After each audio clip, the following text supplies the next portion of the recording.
বড়ি ভেজে নিয়েছি, ভেজে নিয়ে এর মধ্যে একটু জল দিয়েছিলাম, যেগুলো একটু বড়িটা একটু ভাপে ভাপে হয়ে যায়। বড়িটা আমার ভাপে ভাপে হয়ে গেছে।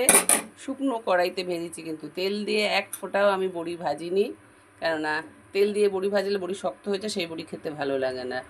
শুকনো কড়াইতে ভেজে একটু ওই বড়ির মধ্যে জল ঢেলে দিয়েছিলাম, জলটা টেনে নিয়েছে, শুকিয়ে গেছে, জলটা একটু ভাপে ভাপে হয়ে গেছে বড়িটা।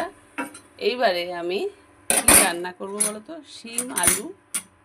শিম আলু বড়ি দিয়ে একটা তরকারি করব, কেননা আমাদের শিম আলু বড়ির তরকারি শীতের এতে খেতে বেশ ভালো লাগে।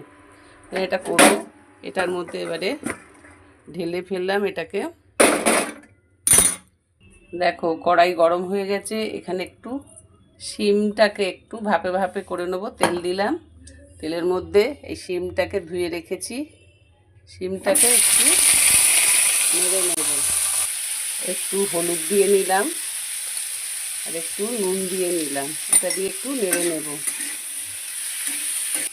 গ্যাস জ্বলছে, এর মধ্যে ও একটু ভাজা ভাজা হোক, আমি এর মধ্যে একটু তেল দিয়ে দিলাম।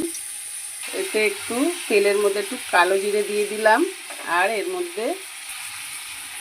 মধ্যে একটু এই আলু আর টমেটো কুচিটা দিয়ে ভাজতে থাকতে নিয়ে বসে দিলাম।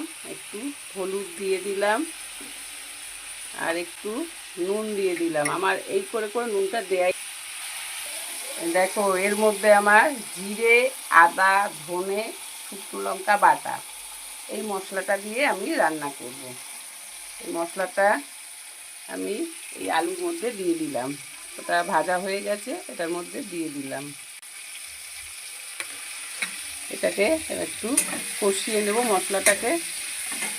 আর এটা তেল বেরিয়ে গেছে, এর মধ্যে শিম আর বড়িটা যেটা ভাজা ছিল এটাকে এবারে দিয়ে নাড়বো। আর এদিকে খালি কড়াইতে গরম জল বসিয়ে রেখেছি, ওই জলটা এতে দিয়ে দেব। এটা একটু নেড়ে গরম জলটা দিয়ে দেব, কেন এটা আমার মোটামুটি হাফ হয়েই গেছে, একটু ফুটলেই নামিয়ে নেব। দিয়ে দিলাম কড়াইয়ের জলটা একটু দিয়ে দিলাম। আর এখানে দেখো দুধের একটু জাল দিয়েছিলাম, সেই কড়া ধোয়া জলটা আছে, সেটাকেও এতে দিয়ে দেব।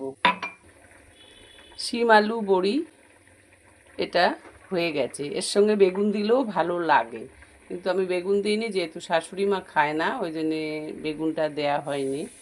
শাশুড়ি মার অ্যালার্জি আছে, আবার তুলে রাখা এ করা, ওই জন্য আর আমরা বেগুন দিইনি। সাধারণত আমরা বেগুন না দিই এটা খাচ্ছি, বেগুন দিলে খুব ভালো লাগে, এটা মাখা মাখা হয়ে যায়।